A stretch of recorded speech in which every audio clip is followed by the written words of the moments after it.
اور سکون کے لیے انسان کی کسی حیثیت کا ہونا بھی ضروری نہیں۔ بعض لوگ یہ سمجھتے ہوں گے کہ اتنا میں کما لوں گا تو سکون ہو جائے گا، ایسا کچھ بھی نہیں ہے۔ کبھی کبھار ایسا ہوتا ہے کہ جھونپڑیوں میں رہنے والا کافی سکون سے ہوگا، محلات میں رہنے والا بڑا پریشان ہے، اور کبھی یہ بھی ہو سکتا ہے کہ محل میں رہ کر کے بھی سکون مل جائے، چھوٹے گھر میں وہ بے قرار ہو جائے۔ تو بے قراری اور سکون کا تعلق دنیا کی دولت سے نہیں، اور نہ ہی آپ کی صحت سے ہے۔ کبھی ہو سکتا ہے ہٹا کٹا آدمی ہے، صحت مند ہے، لیکن بے قرار ہے، سکون کی دولت اسے نہیں ہے۔ اور کبھی بہت ہی دبلا پتلا کمزور بندہ ہے، لیکن کافی اطمینان ہے اس کے قلب میں، ٹھہراؤ ہے، جماؤ ہے۔ تو یہ سکون کی دولت حاصل کرنے کے لیے آج پوری دنیا پریشان بھی ہے۔ آپ اگر یورپ کی سرزمین پر دیکھیں، امریکہ یا مغربی ممالک کے پاس ان کا سب سے بڑا پرابلم اگر کچھ ہے، روح کا قرار، دل کا سکون نہیں ملتا ہے۔ اسی لیے بعض کنٹریز ایسی ہیں، بعض ملک ایسے ہیں جہاں قانونی طور پر سوسائیڈ کرنے کی بھی اجازت ہے، کیونکہ قانون انہیں اجازت دیتی ہے۔ اگر بہت زیادہ ڈپریشن کے شکار ہو، بہت زیادہ ٹینشن ہے، تو اپنے ہاتھوں سے اپنی موت کر لو۔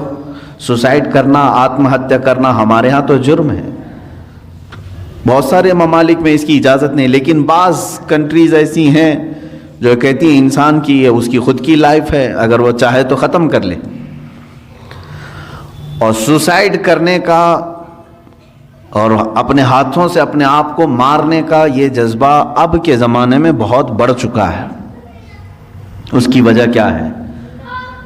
اطمینان کا حاصل نہیں ہونا، دلوں کا قرار اور سکون کا حاصل نہ رہنا، یہ انسان کو موت کے گھاٹ اتارنے پر مجبور کرتا ہے۔ کبھی کبھار اچھا خاصا آدمی، لیکن اس کے اندر جو ہلچل ہے، اس کے اندر جو بے قراری ہے، وہ لوگوں کو معلوم نہیں، اور وہ چند دنوں کے بعد خبر آ جاتی ہے کہ اس نے سوسائیڈ کر لیا، اپنے گھر میں لٹک کر کے، یا اپنے آپ کو جلا کر کے، یا اپنے آپ کو کسی پانی میں غرق کر کے خود کو اس نے ہلاک کر لیے۔ یہ ہلاکت خود سے، سوسائڈ کے جو آج نتائج سامنے آ رہے ہیں، اس کی سب سے بڑی وجہ ڈپریشن کا ہونا، سکون کا نہ ہونا۔ اے میرے عزیزو، اس قرآن عظیم میں اللہ تعالیٰ نے اس کا علاج بھی تو بتایا ہے، دوا خود اللہ نے بتایا ہے، اور اس نے ہمیں پیدا کیا، وہ بہتر جانتا ہے۔ ہمارے قلب کو اس نے بنایا، دل کو اس نے بنایا ہے۔ دنیا نے ہمارے جسم کا کوئی پارٹ نہیں بنایا، یہ سب رب ذوالجلال کے کارہائے نمایاں ہیں، قدرت کے کرشمے ہیں۔ اور اس نے جب قرآن میں ایک ہی آیت میں دو جگہوں پر یوں فرمایا، الذین آمنوا وتطمئن قلوبہم بذکر اللہ، وہ لوگ جو ایمان لائے ان کے دل اللہ کے ذکر سے مطمئن ہوتے ہیں۔ الا بذکر اللہ تطمئن القلوب، آگاہ ہو جاؤ اے لوگو، اللہ کے ذکر سے ہی دلوں کو سکون ملتا ہے۔ تو ذکر اللہ یہ رب ذوالجلال کی طرف سے دی گئی دوا بھی ہے، شفا بھی ہے، دعا بھی ہے، علاج بھی ہے۔ اور اسی سے دور بھاگ کر کے آج لوگ بے قراری میں ہیں۔ میں نے شاید پچھلے ذکر کی مجلس میں اس بات کو ذکر کیا ہوگا کہ اولیاء کاملین جو ہندوستان آئے، یا پھر دوسرے مقامات پر جو صوفیہ اکرام ہیں، صوفیہ اکرام نے جو اسلام کی تبلیغ فرمائی، سب سے بڑا ان کے پاس ہتھیار کیا تھا؟ آج مثال کے طور پر آپ ہم سب کو اگر سنتے ہیں مجھے، تو ظاہر سی بات ہے میری اور دوسری چیزیں تو آپ کو معلوم نہیں ہوں گی، لیکن تقریر معلوم ہے کہ یہ مشہور ہیں اپنی تقریر سے یا بیان سے، یہ ایک چیز معلوم ہے۔ اولیاء کاملین کا ایسا کون سا بڑا ہتھیار تھا، کون سا بڑا ذریعہ تھا جس کے ذریعے سے وہ تبلیغ اسلام کرتے تھے؟ وہ تقریریں زیادہ نہیں، بلکہ وہ اللہ کے ذکر سے لوگوں کے دلوں کو دھلتے تھے۔ اس چیز سے ہم بہت دور آ چکے ہیں۔ آج جو معاشرہ ہے ہمارے ہاں، قلب کی صفائی کا نظام ہی ختم ہو چکا ہے۔ آج ڈھونڈ کر کے نکالو، بہت سارے بچے پریشان ہیں جو کچھ تحقیق طلب ہیں جو ریسرچ اسکالر ہیں وہ پوچھتے بھی ہیں کہ آج بھی ایسی کوئی خانقاہ ہے جہاں دلوں کی مرض کا، دلوں کی بیماری کا علاج ہوتا ہے؟ تو ہم جواب میں یہ کہتے ہیں ہم بھی اسی انتظار میں ہیں، ہم بھی اسی تلاش میں ہیں۔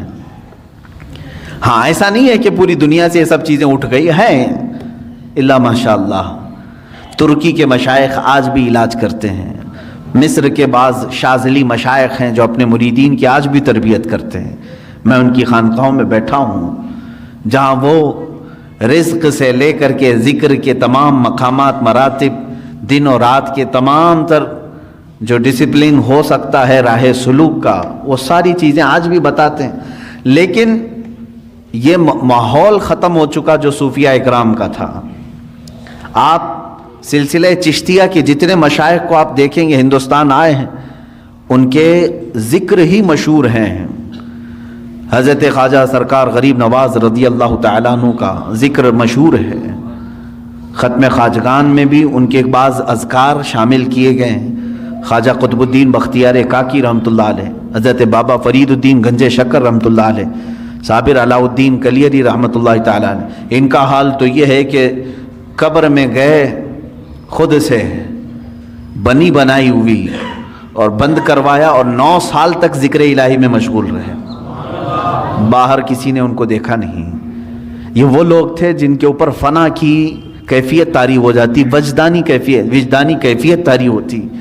بعض لوگ ہم سے یہ سوال کرتے ہیں کیسے یہ رہ سکتے ہیں 9 سال 10 سال 8 سال 11 سال، جو بزرگوں کے متعلق یہ روایات ملتی ہیں۔ میرے عزیزو، عقل یہاں آ کر کے رک جاتی ہے اور سمجھ نہیں پاتی، کیونکہ انسان کی اپنی ضروریات بھی ہوتی ہیں۔ میرے عزیزو، یہ لوگ جو اہل اللہ ہیں، جب دنیا سے کنارہ کشی کر لیتے، کھانے پینے کی کوئی ان کو احتیاج ضرورت نہ رہتی، اللہ کا ذکر ہی ان کی غذا بن جاتا اور اس غذا کا کوئی فضلہ نہیں نکلتا۔ ہم کو جو حاجتیں ہوتی ہیں پیشاب پخانے وغیرہ کی، تو ہم تو جسمانی غذا کھا رہے ہیں، تو پھر اس کا کچرا بھی نکلنا ہے، لیکن جس کی غذا ہی اللہ کا ذکر ہے اس کا کچرا کہاں سے آئے؟ تو ان اولیاء کاملین کو کبھی ان چیزوں کی حاجت ہی نہیں ہوئی جو وہ مجاہدے کے دوران زندگی گزارتے تھے۔ ایسا نہیں ہے کہ پوری زندگی بھر انہیں کبھی ضروریات نہیں ہوتی تھی، لیکن جب وہ اللہ رب العزت کے ذکر میں محو ہو جاتے تھے تو دنیاوی بہت ساری چیزوں سے اللہ تعالیٰ انہیں محفوظ کر لیتا تھا۔ میرے عزیزو، میں 2 چند باتیں آج آپ کے سامنے عرض کروں گا۔ جب ہم اپنا مقصد اصلی بھول جائیں گے تو بہت ساری چیزیں ہم سے چھوٹ جائیں گی۔ ہم بھولے ہوئے لوگ ہیں، ہمارا اصل مقصد ہی یہ تھا۔ اللہ تبارک و تعالیٰ نے قرآن پاک میں فرمایا، میں نے اپنے ذکر کے لیے، اپنی عبادت کے لیے تمہیں پیدا کیا ہے۔ تم دن رات اپنے مشغلے کرتے رہو، کام کاج کرتے رہو، لیکن اپنے رب کو بھول کر کے نہیں۔ مثال کے طور پر تمہاری اگر دکان ہے، تم نے دکان شروع کی بسم اللہ کہہ کر کے، دکان میں بیٹھے اللہ کو یاد کیا، ضروری نہیں کہ ہر 2 منٹ پر 1-2 رکعت پڑھتا بیٹھا ہو، ضروری نہیں ہے۔ آپ گلے پر بیٹھے ہیں، دکان میں تجارت کر رہے ہیں، لیکن فجر کی نماز پڑھ کر کے گئے تھے، ظہر کی نماز میں واپس آئے تو فرمایا گیا اس کا پورا دکان میں بیٹھنا بھی عبادت ہی ہے، وہ اللہ کے ذکر میں ہی اس کا وقت گزرا ہے۔ وہ ظہر سے لے کر عصر پھر اگر اپنی تجارت میں مشغول رہا، وہ بسم اللہ کہہ کر کے تجارت شروع کیا، عصر کی اذان ہوئی، واپس اپنے رب کی بارگاہ میں سر جھکانے کے لیے آ گیا، تو فرمایا گیا کہ صرف یہ ظہر اور عصر کاؤنٹ نہیں ہوگی، بلکہ اس کے بیچ میں جتنا وقت اس نے دکان میں لگایا وہ بھی سجدوں کی برابر عبادت میں شمار ہو۔ تو اس طرح سے تو بندہ اپنی پوری زندگی کو، اپنے پورے دن اور رات کو عبادتوں میں لگا سکتا ہے۔ صرف شرط یہ ہے کہ جن اوقات میں رب تمہیں پکارے، اللہ تمہیں بلائے، ان اوقات میں ضرور حاضر ہو جانا۔ ایک بڑی پتے کی بات میں کرتا ہوں۔ آج جس چیز نے ہمیں بہت زیادہ غافل کیا ہے، جس چیز نے ہمیں سب سے زیادہ غافل کیا ہے نوجوان بچوں کو، آج وہ موبائل ہے۔